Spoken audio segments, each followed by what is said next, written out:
Olá, amigos e parceiros da SM Tratores, sejam todos muito bem-vindos a mais um episódio do SM Cast, o nosso podcast exclusivo, o primeiro podcast de uma concessionária de máquinas agrícolas do Brasil, disponível aqui no YouTube e também no Spotify. Estou muito feliz, chegamos ao nosso 6º episódio e é um episódio especial porque marca a primeira temporada de convidados do SM Cast. Então eu quero te agradecer a você que já acompanhou todos os nossos conteúdos até aqui e também deixar o convite para você que ainda não é inscrito no canal da SM Tratores, que se inscreva em nosso canal para não perder os próximos conteúdos. Acompanhe também as demais redes sociais da SM Tratores, temos muitas novidades sendo disseminadas, muito conteúdo em nossas redes, então nos dê o privilégio da sua audiência. Hoje temos um convidado especial para um podcast especial. Quero apresentar a todos Wesley Santiago, professor, agrônomo e diversos. O currículo é muito vasto, né, professor? Muito obrigado por aceitar o convite e participar do SMCast conosco. Para a gente é um privilégio, é um prazer e eu tenho certeza que esse bate-papo vai valer muito a pena. Seja bem-vindo. Obrigado, El. Eu que fico feliz pelo convite. É sempre bom, às vezes, a gente sair da academia e conversar um pouco fora, ainda mais aqui nesse ambiente acolhedor que nós temos hoje. Eu não sei se eu coloquei na ordem aqui, mas eu coloquei agrônomo e professor. É professor da UFV, não é isso? UFV-JM. UFV-JM, né? Isso. Nós costumamos dizer que nós somos primos, né, da UFV. A UFV é uma das universidades mais antigas do nosso país, está lá em Viçosa, mas nós surgimos um pouquinho mais tarde, em meados de 2008, na cidade de Diamantina, que veio ali a Universidade Federal dos Vales do Jequitinhonha e Mucuri. Aí a gente engloba ali a região dos Vales do Jequitinhonha e Mucuri, com campus em Diamantina, outro em Teófilo Otoni.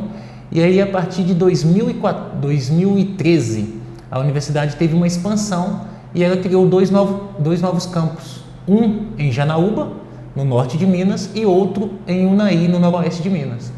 Então, hoje nós somos a universidade que ocupa toda a extensão norte, nordeste e noroeste do nosso estado.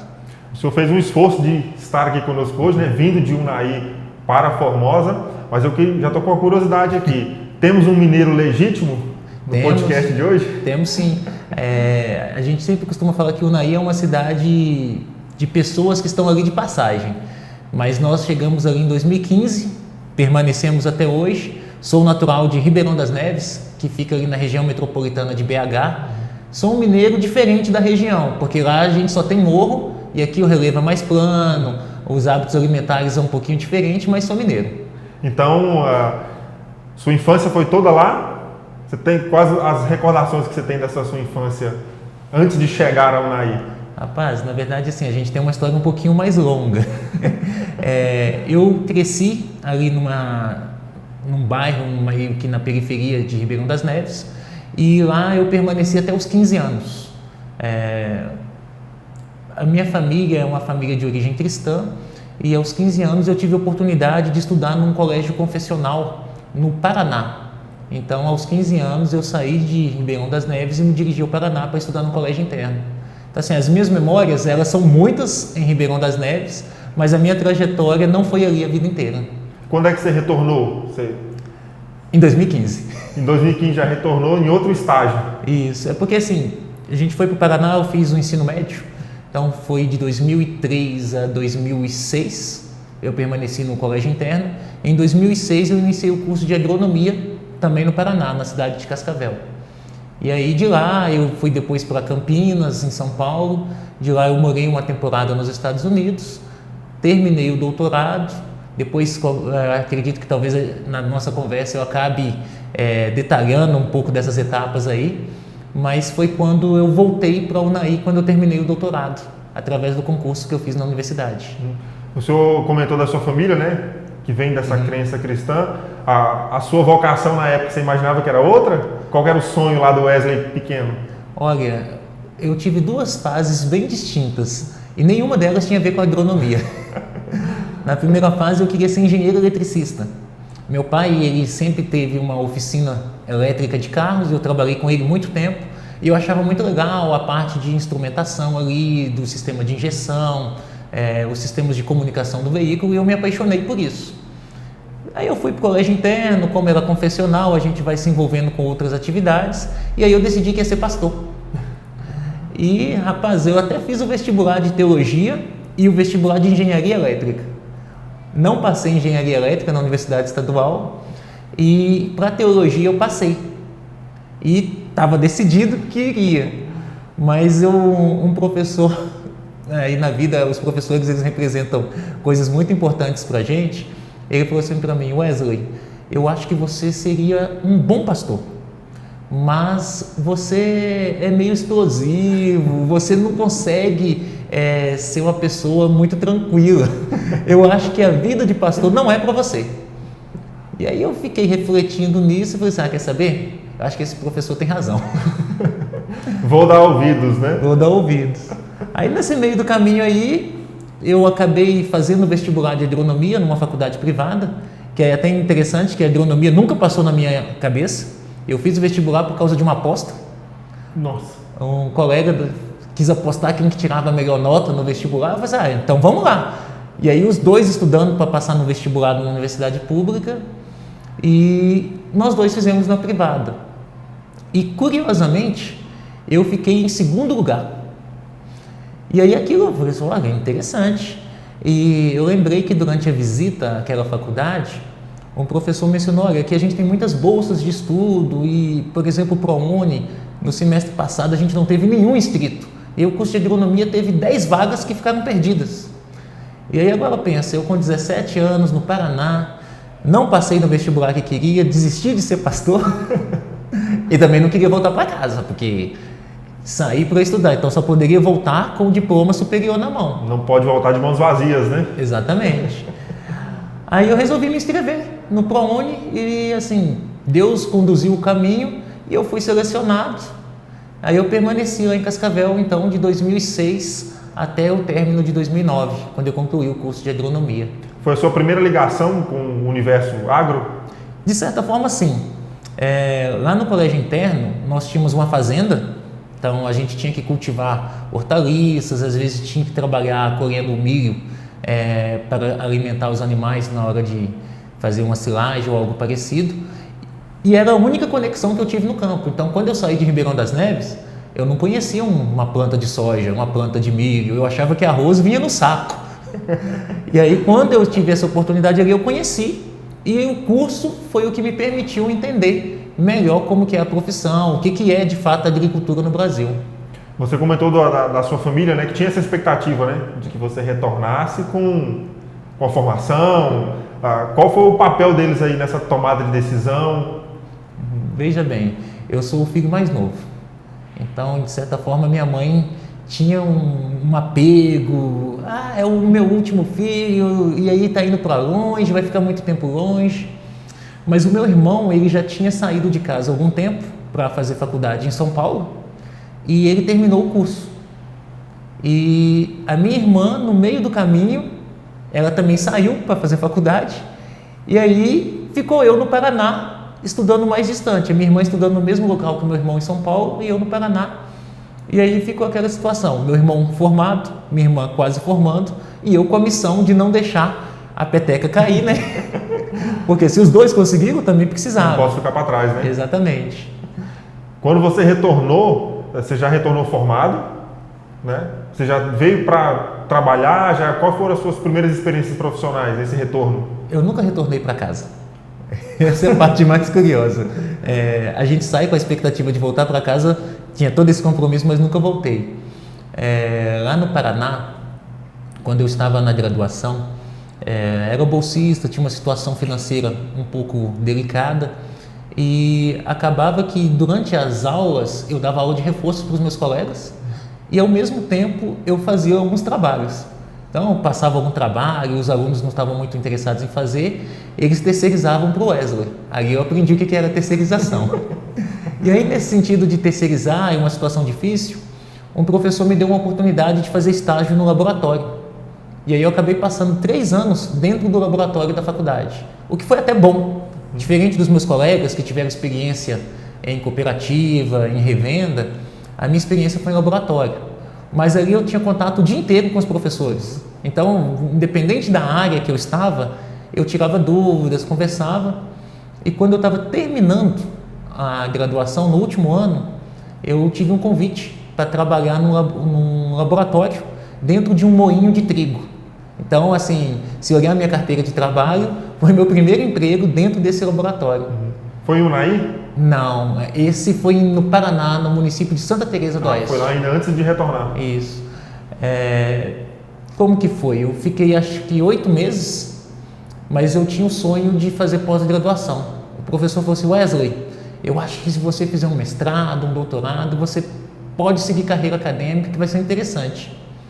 E eu me empolguei, decidi então me preparar, fiz várias pesquisas enquanto estudante, e a situação no trabalho estava complicada, porque na verdade eu não queria continuar na empresa. E aí eu saí uma época para fazer uma entrevista para o mestrado e fazer provas, e eu viajei para o Rio Grande do Sul. Eu tentei ser aluno da Universidade Federal de Santa Maria, e noutra ocasião eu viajei para São Paulo, em Campinas, para ser aluno da Unicamp. E aí o meu chefe falou: Wesley, tá meio complicado, porque a gente está investindo em você, mas parece que você não quer permanecer conosco.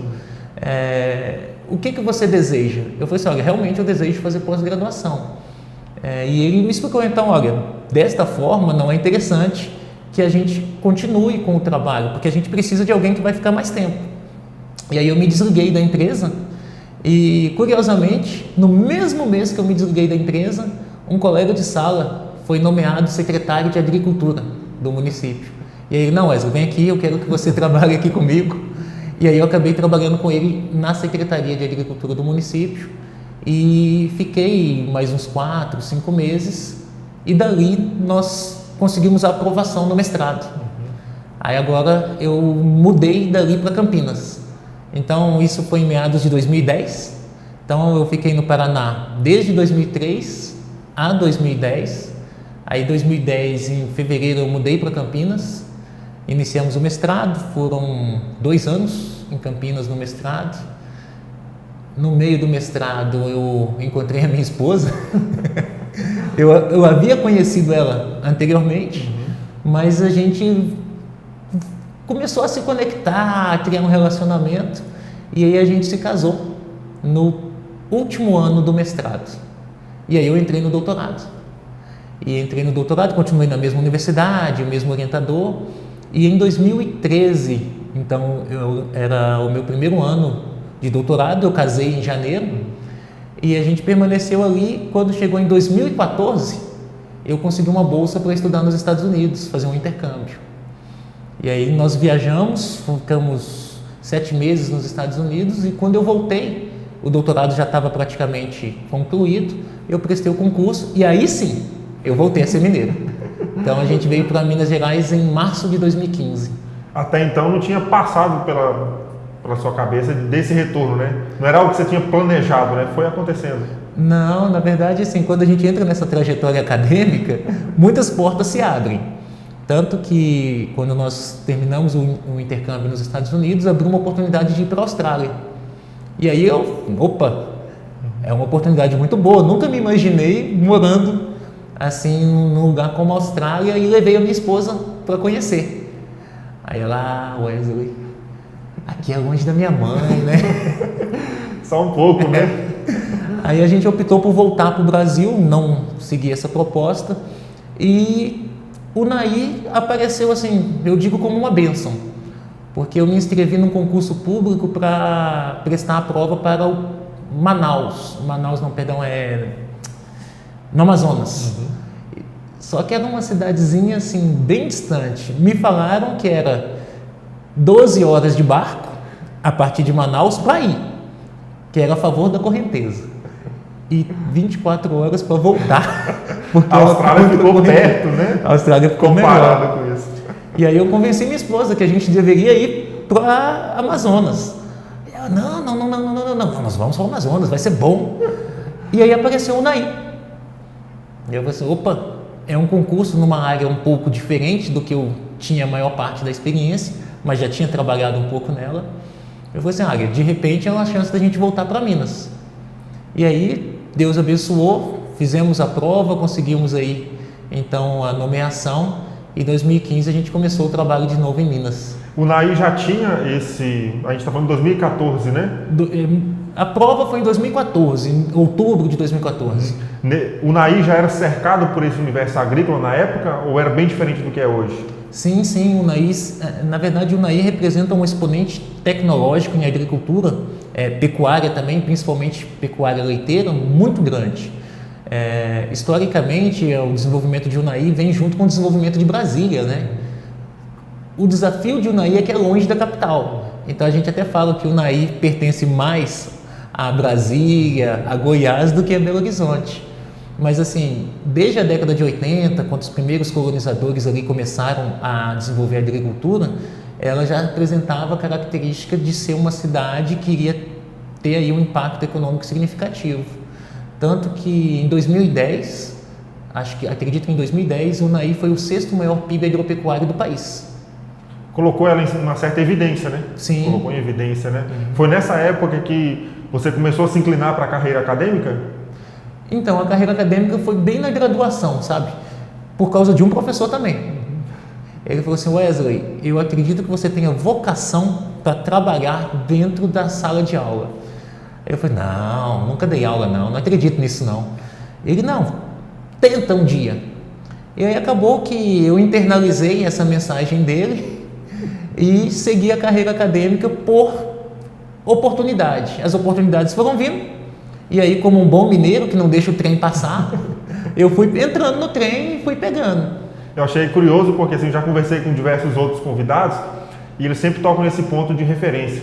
Você comentou agora que teve professores ao longo da sua trajetória, né, que serviram de referência para você profissional, né? Quais são essas suas referências de vida e também referências profissionais? Olha, na minha vida, as minhas referências praticamente todas estão associadas à educação. Eu poderia falar aqui família, mas família para mim é a base, né? Então minha mãe seria a minha referência como pessoa, os meus irmãos, os meus tios, mas excluindo a contribuição da família, os meus professores eles foram extraordinários na minha trajetória. Desde pequeno, alguns professores dos quais eu me recordo, eu tinha uma professora de História e Geografia na 5ª série, que numa ocasião eu não tinha tomado café, estava bem mal, e ela percebeu isso, e ela me acolheu, me levou na sala dos professores, me deu um pãozinho, e aquele pãozinho para mim foi o primeiro passo de alguém que acreditou que eu poderia fazer alguma coisa. E depois, quando eu me mudei para o Paraná, no colégio interno, alguns professores ali também foram referência. Curiosamente, um dos professores que mais foi referência para mim, ele também me deu um pãozinho, lá no Paraná.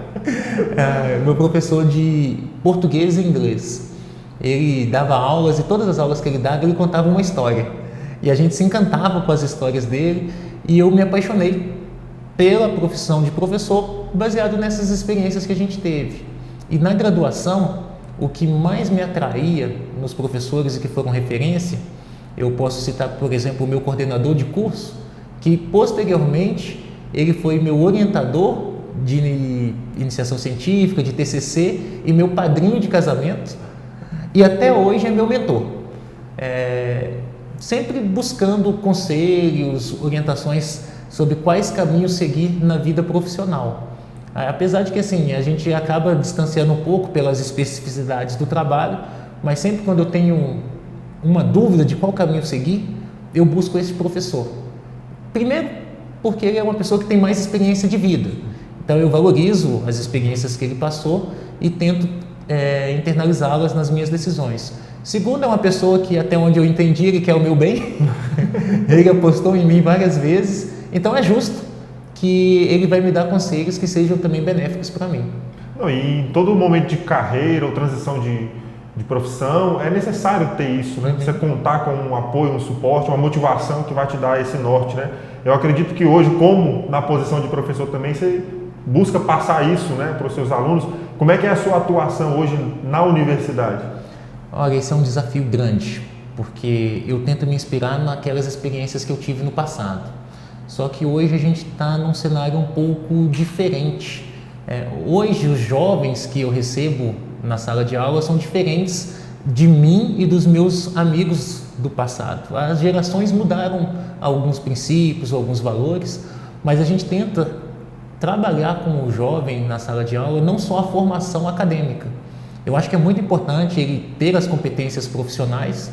Aqui em Unai a gente trabalha praticamente com os cursos de agronomia, veterinária, engenharia agrícola e zootecnia, e eu tento passar para eles a formação técnica. Mas, além disso, eu tento sempre lembrar que eles são cidadãos e futuros líderes. E sendo futuros líderes e cidadãos, eles têm que servir a nossa comunidade. E aí eu tento trabalhar com eles a motivação em ser útil ao seu próximo, em encontrar uma perspectiva melhor de vida para ele e ajudar a sua família também a evoluir. Mas não é fácil, porque a geração atual ela é mais...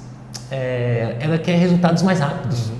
E aí, nesses resultados mais rápidos, às vezes esses conselhos que são de vidas passadas ficam um pouco mais lentos. Demoram a ser aceitos, né? Isso. Você acha que aumentou, você comentou dessa geração, aumentou a procura por conhecimento do agronegócio, por envolvimento no universo agro, porque antigamente vinha muito do contexto familiar. Você acha que isso disseminou para aumento de procura dessa área?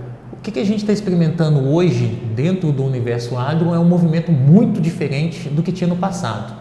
No passado havia-se muita preocupação com a sucessão familiar. Ainda é um problema a ser trabalhado. No entanto, hoje os jovens se interessam mais pelo campo do que eles se interessavam no passado. No passado, eu digo 20 anos atrás, onde os filhos dos produtores às vezes saíam para estudar, estudavam longe de casa e também não voltavam porque encontravam ali uma outra oportunidade, às vezes no mercado financeiro, em outras instituições.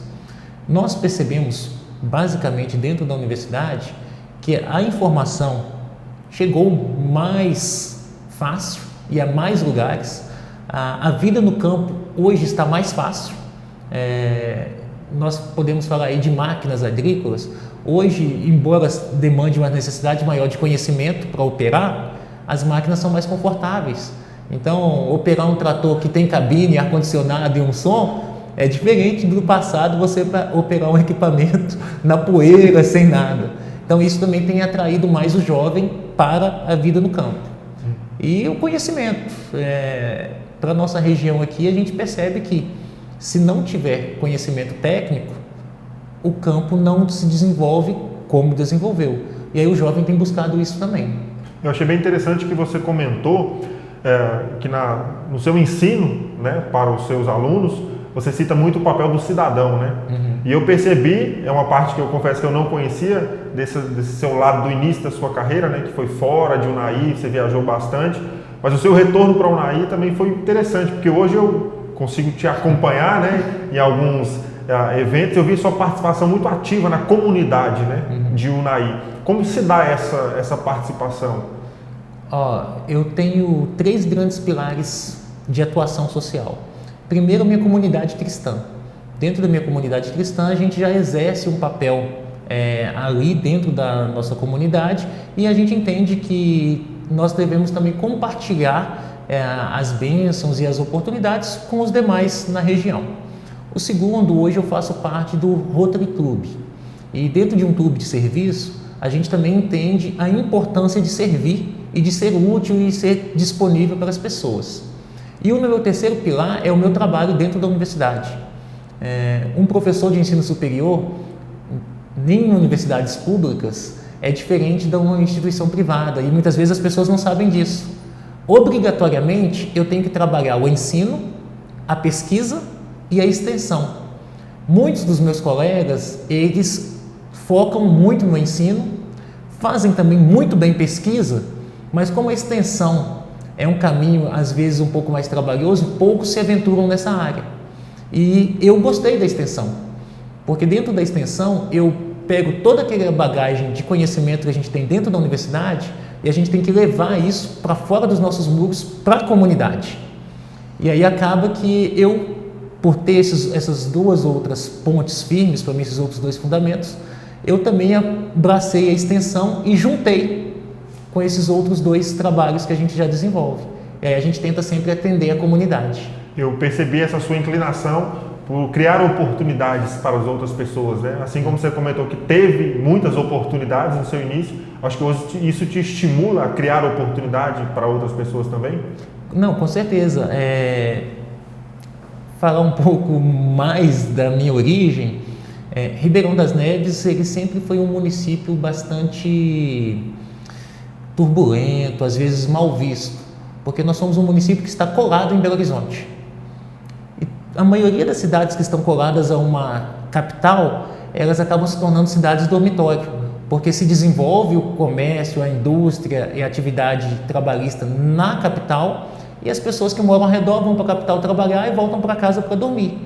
E aí a cidade não se desenvolvia. Como não se desenvolvia, o que se cresce nessas regiões é violência, criminalidade. E aí eu vim de uma região cuja criminalidade era muito alta.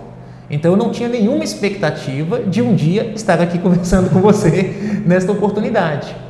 Mas pessoas criaram situações onde eu tive oportunidade de estudar numa escola privada através do sistema de bolsa, oportunidade de fazer uma graduação através de uma bolsa de estudos, depois de fazer um mestrado com bolsa de estudos, um doutorado com bolsa de estudos e finalmente ir viajar para fora do país.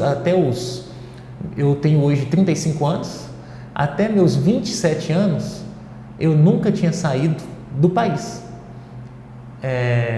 Até os 25 anos eu nunca tinha saído do país. E aí surgiu essa oportunidade de ir para os Estados Unidos com tudo pago.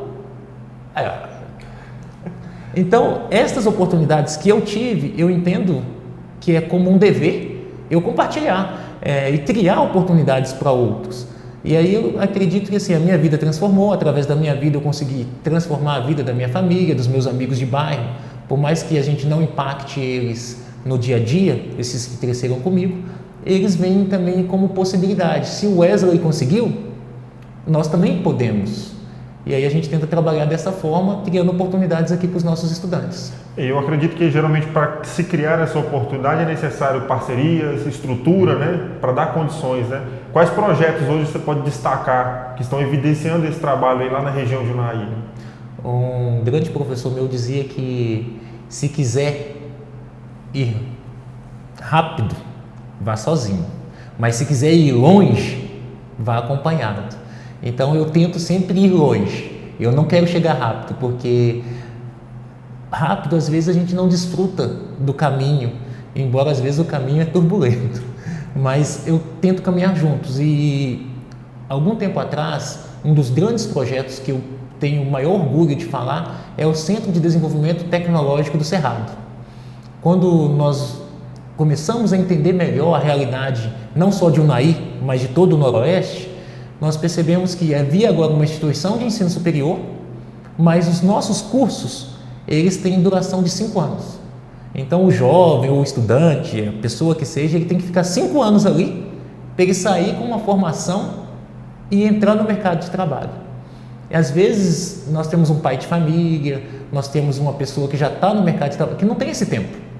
E não havia ninguém preocupado em auxiliar essas pessoas a desenvolver novas habilidades e competências.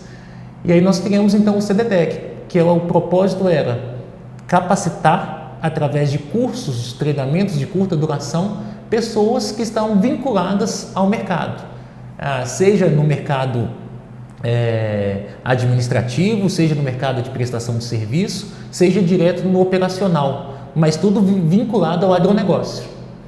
E aí nós criamos então esse projeto e fomos buscar os parceiros. Batemos na porta de não, ainda não é o nosso tempo, a gente no momento não tem como apoiar vocês. E aí outros começaram a abrir as portas. Dentre eles eu poderia citar aqui a SM Tratores, que com muito orgulho foi o primeiro que eu bati na porta e me deu ponto positivo. Ótimo, aí com essa motivação a gente começou a bater na porta de todo mundo.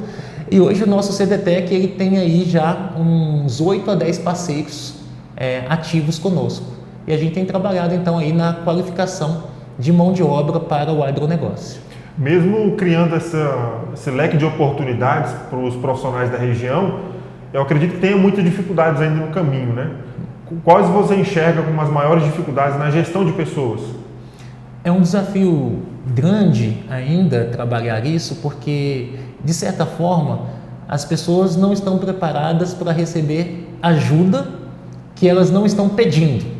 Então, a gente tem que primeiro demonstrar para as pessoas que é uma oportunidade para que ela tenha novas perspectivas, que ela possa ter melhorias no seu trabalho. A questão da gestão de pessoas, esse é o mais complicado. É complicado porque todos os nossos parceiros são voluntários e eu preciso trabalhar com as agendas dos meus parceiros, com a minha agenda de trabalho e com a agenda do potencial participante dos nossos treinamentos. Então, a gente tem que tentar trabalhar diferentes equipes para que a gente consiga chegar num objetivo comum. E não é fácil, mas eu aprendi que trabalhar com pessoas, apesar de desafiador, é o melhor aprendizado. A gente mais aprende a lidar com situações adversas do que a gente se retém ou paralisa por não conseguir avançar. Não, e eu acho interessante porque você citou o CDTEC, né, que é um dos projetos que você está envolvido, e a SM Tratores tem o orgulho de poder fazer parte como parceiro, mas eu acho que esse foi o ponto que criou essa conexão, né? Porque assim como você tem criado diversos projetos e participado ativamente deles, a SM se identificou com esse propósito, né? Porque nós também vemos tentando inovar em comunicação, inovar em projetos. Eu acho que aí essa identificação ficou muito clara, né? Por isso o nosso orgulho de poder fazer parte desse projeto, né? Mas eu acredito que assim como ele, você almeja tem novos projetos que estão aí sendo desenvolvidos, engatilhados para um futuro. Nós temos, eu tenho até dificuldade de falar muitas vezes dos projetos, porque algumas pessoas, elas não entendem o escopo maior. Os projetos, eles parecem ser desconexos uns dos outros, mas na verdade eles têm uma conexão maior, que é o desenvolvimento local. Eu acredito que uma universidade instalada no interior de uma região, no interior de um estado, ela tem uma única missão: contribuir para o desenvolvimento local. Ela não está ali para formar estudantes, ela não está ali para fazer pesquisa, ela está ali para contribuir para o desenvolvimento local. Então esse desenvolvimento passa pelo ensino, formando pessoas? Sim, porque essas pessoas vão estudar, vão ter a sua qualificação, vão abastecer o mercado de trabalho com profissionais mais qualificados, mas a universidade ela vai um pouquinho além, na minha percepção. Então ela também tem que se envolver com o turismo, ela tem que se envolver com a saúde, ela tem que se envolver com infraestrutura, porque tudo isso está associado com a região onde ela está. Eu tenho aí agora um projeto que eu quero ver se nesse ano a gente consegue ainda tocar, que é de auxiliar, e aí veja bem, a gente não tem em nenhum momento a pretensão de ser o ator-chave, nós queremos estar juntos. Então, a nossa função é auxiliar e não é necessariamente ser o ator principal, mas auxiliar as ações de promoção do turismo e também do desenvolvimento econômico e industrial da nossa região. No turismo, eu vou falar de Unai, nós temos cerca de 36 projetos de assentamentos rurais. As pessoas da comunidade da agricultura familiar. Essas pessoas, elas têm uma maneira de fazer a sua atividade que não é praticamente explorada economicamente. Eles produzem, eles trabalham na lavoura, mas ninguém conhece esse trabalho de perto. E hoje a gente tem muito turismo que o pessoal vai para o norte, vão conhecer as tribos, os trabalhos sociais feitos no Amazonas, mas nós temos um trabalho não social, mas um trabalho econômico e rural muito interessante aqui no interior de Minas Gerais. Então, por que não atrair essas pessoas para cá? Atraio essas pessoas, eu fomento o desenvolvimento da infraestrutura hoteleira, de serviços e geração de renda extra para essas pessoas da agricultura familiar. Um outro ponto interessante, o Unai, e aí eu não sei se você sabia, tem um relato de uma das múmias mais antigas que foram encontradas numa caverna em Unai. Então, o Unai tem um circuito de grutas e cavernas que tem pinturas rupestres. Essa múmia Acauã, se eu não me engano, ela tem cerca de 2.000 anos, é a múmia mais antiga do Brasil, e nós não temos ainda um fomento a essa exploração. O que a universidade, o que o professor Wesley pode fazer para contribuir com isso? Ações como a gente faz com o CDTEC, conectar pessoas. Nós temos a oportunidade da exploração, nós temos acesso a outros mercados, a parceiros em outros lugares, e a gente tenta conectar essas pessoas para fomentar esse desenvolvimento. E aí eu acredito que a gente desenvolve uma atividade, desenvolve pessoas e desenvolve a comunidade. Você acha que, então, que existe um desnível, né? Porque na nossa região, aqui no Centro-Oeste, o agro é muito forte, né? Ele está em evidência, mas ao mesmo tempo você está comentando de famílias, de diversos outros produtores que ficam um pouco no esquecimento, né? Ainda existe muito esse desequilíbrio? Não é que eles ficam no esquecimento, é que eles desempenham um outro papel dentro dessa cadeia do agronegócio. É importante destacar que o agricultor de pequena escala, o agricultor campesinato, de cunho familiar, em pequenas propriedades, ele é responsável por 80% dos alimentos que nós consumimos, que são as hortaliças, as frutas, muitas vezes o nosso leite. E o produtor de grande escala, ele contribui também muito, por mais que a gente fale que seja só 20% do que nós consumimos, mas não quer dizer que ele produziu só 20%. Boa parte desses produtos vão para a exportação e favorecem a economia nacional, mas são atores que ocupam posições diferentes. Como ocupam posições diferentes, eles são vistos de forma diferente. O pequeno produtor, ele tem várias oportunidades, ele tem várias possibilidades. No entanto, elas não são muitas vezes trabalhadas porque eles ficam dependendo plenamente do poder público. O produtor de grande escala, ele vai usufruir do poder público, das políticas públicas, obviamente, aquilo que lhe compete, mas ele também tem que trabalhar a sua propriedade, a sua atividade de forma particular e independente, por causa da escala que ele trabalha. Então, são atores e posições diferentes, mas ambos no agronegócio e ambos desenvolvendo a nossa região.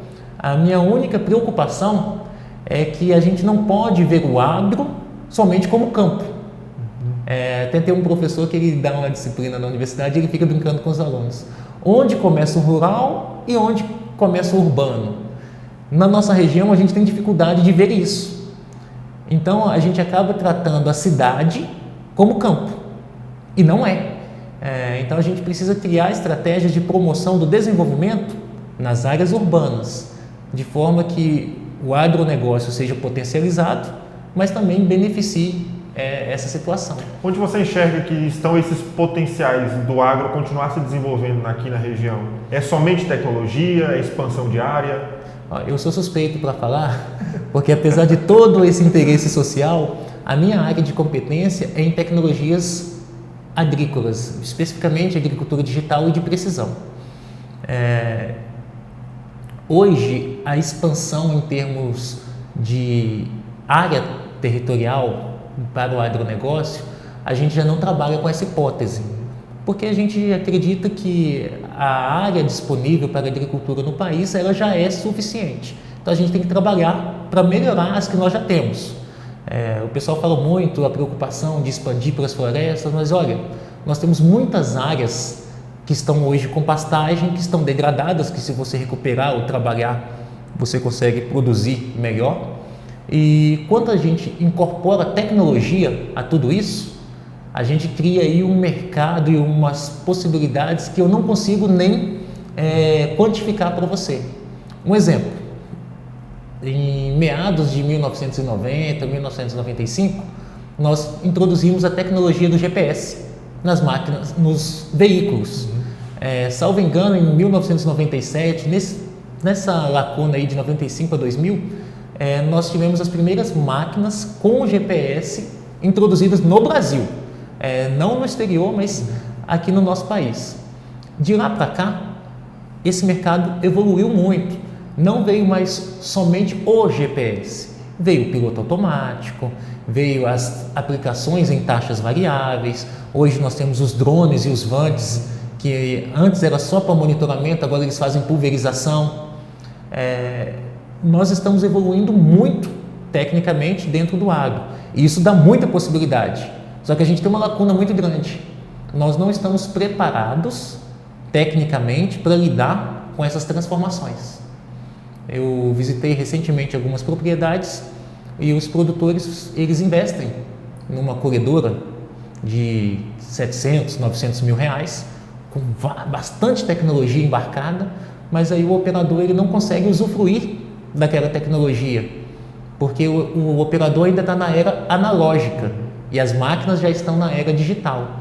E aí a gente está tentando trabalhar como missão, até agora volta a fazer referência à CDTEC, que é diminuir essa lacuna, para que todos tenham acesso ao conhecimento necessário para lidar com essas tecnologias e usar as máquinas com todo o potencial que elas têm. Porque eu costumo brincar com alguns alunos que às vezes o produtor ele tem uma Ferrari lá no galpão de máquinas dele, mas ele usa como se fosse um Fusca, ele ainda não sabe usar como se fosse uma Ferrari. E aí a gente está tentando diminuir essas lacunas, junto aos parceiros que a gente tem construído no nosso trabalho. Haja fôlego, né? Para conseguir acompanhar esse ritmo, né? Eu confesso que eu fico às vezes assustado. Eu também tenho uma origem, uma infância de zona rural, mas um universo completamente diferente. Hoje, para você conseguir operar um maquinário, você precisa de um nível de conhecimento bem interessante, né? Mas a gente conversou aqui sobre diversas atuações que você ao longo da sua carreira teve. De onde vêm as motivações para conseguir atuar em tantas frentes? Olha, a minha principal motivação são pessoas. Quando eu vejo o resultado de uma dessas ações na vida das pessoas que nós trabalhamos juntos, isso me motiva a no dia seguinte tentar de novo, apesar das quedas e das portas que se fecharam. Eu vou fazer referência a um dos meus estudantes. Eu tive um aluno que a história dele me emocionou muito e eu me conectei porque parecia um pouco com a minha. Ele, estudante, uma vida difícil para estudar, e na nossa universidade os cursos são integrais, então você estuda de manhã e à tarde. E ele não tinha condições de se manter enquanto estudante, ele precisava trabalhar. E ele começou a trabalhar como garçom no período noturno. E foi o primeiro ano como garçom, no segundo ano continuou como garçom, mas precisava um pouco mais de dinheiro. Foi dar aula particular de reforço numa escola de ensino médio. Depois tentou fazer monitoria na universidade e sempre trabalhando como garçom. Às vezes a gente ia jantar no restaurante ou almoçar no final de semana, estava ele lá nos servindo com a mesma alegria que ele estava na sala de aula. E há mais ou menos um ano e meio atrás, ele se formou. Ele não me deve nada. Nós tivemos uma boa relação, professor e aluno, mas ele me mandou uma mensagem. Ele falou assim: professor, muito obrigado pelas nossas conversas de corredor. Muito obrigado pelos puxões de orelha que o senhor me apresentou muitas vezes. Estas atividades que o senhor fez para comigo me fez me tornar uma pessoa melhor. E hoje, se eu estou concluindo este curso, foi porque pessoas como o senhor me ajudaram a chegar aqui. E aí, quando você recebe, por mais que a gente já tenha formado 100, 200 alunos, você recebe uma mensagem dessa, ela é suficiente para te calibrar para mais 365 dias de luta. E hoje eu fico muito orgulhoso. Esse aluno, inclusive, trabalha com tecnologias agrícolas. Hoje, já tem quantos anos esse seu envolvimento com o agronegócio, com a carreira acadêmica de ensino? Quanto tempo já faz que você está envolvido nessa área? Olha, se eu considerar desde a minha graduação, quando eu comecei em 2006, a gente está falando aí de 16 anos. Profissionalmente mesmo, a partir de 2009, quando eu mencionei para você, que eu entrei no laboratório de trigo. Então, aí a gente tem um tempo um pouco menor. Mas como professor e voltado para o agronegócio desde 2015. Então, são 7 anos aqui em Unai, trabalhando com esta área. Olhando para essa trajetória, já se sente realizado? Quais os sonhos que o Wesley tem daqui para frente?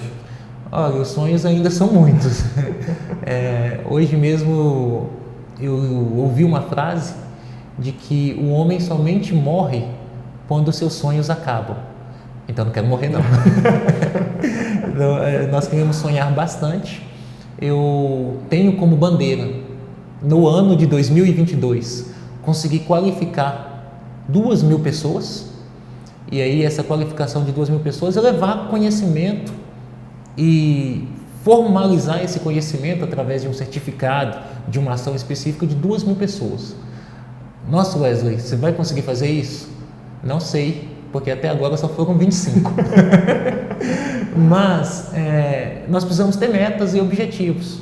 E traçando essas metas e objetivos, pensando no bem-estar das pessoas, eu acredito que com os parceiros certos a gente vai conseguir alcançar. Você comentou que tem oportunidade, né, ao longo da sua carreira acadêmica de conversar com muitos alunos, né?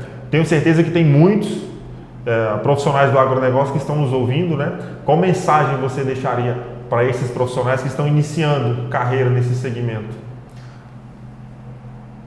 Começar a trabalhar no agronegócio não é uma atividade fácil. A gente tem insegurança, nós temos dúvidas e nós passaremos por desafios. Mas todos esses desafios, eles apenas te moldarão a ser um profissional mais resiliente e preparado para situações maiores. Então a minha dica é: não desista, seja perseverante. Você já está no mercado de trabalho, mas ainda assim, se você tiver oportunidade, busque qualificação contínua para que você possa entregar o máximo possível para a sua organização, para aquela empresa que você estiver trabalhando. E aí eu tenho certeza, você vai ter um empregador satisfeito, nós vamos ter um profissional satisfeito e nós vamos ter uma comunidade mais desenvolvida através desses trabalhos.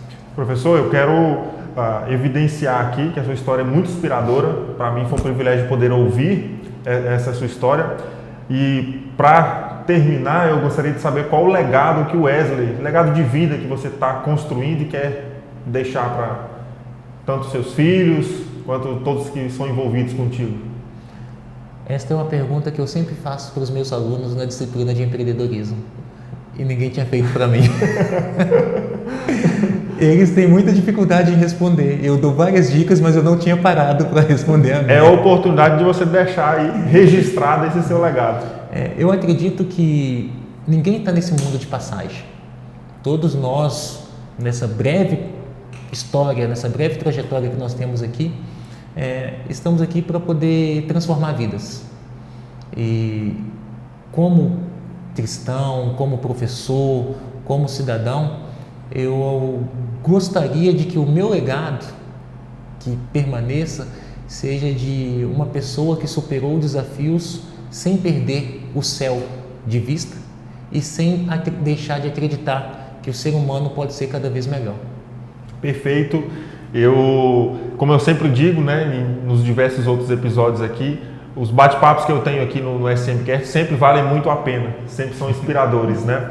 E hoje não foi diferente. Eu queria agradecer demais a participação do professor Wesley aqui conosco, por ter aceitado o nosso convite, ter se dedicado a este bate-papo. Adianto que para mim foi muito valioso e tenho certeza que para toda a nossa audiência também será. Então, em nome da SM Tratores, quero te agradecer, professor, pela participação. Muito obrigado. Seja sempre muito bem-vindo na SM Tratores, né? Você já faz parte dessa família em todas as nossas parcerias. Quero te agradecer imensamente aí pela oportunidade. Eu que agradeço, Léo. Estou junto com vocês. Espero continuar por longos anos junto com vocês. E aqueles que também tiverem interesse, o CDTEC, a universidade, também está aí aberta à disposição para acolhê-los. Perfeito. Quero deixar também meu agradecimento a todos que acompanharam este episódio e têm nos acompanhado durante toda essa jornada. Foi fantástico essa primeira temporada de convidados do SMCast. Eu deixo aqui o meu abraço a todo mundo e reforço o convite. Se inscrevam em nosso canal, acompanhem as redes sociais da SM Tratores. Estamos empenhados em disseminar conhecimento e informação para profissionais e todos os parceiros envolvidos no agronegócio. Deixo aqui meu forte abraço em nome da SM Tratores. Até a próxima!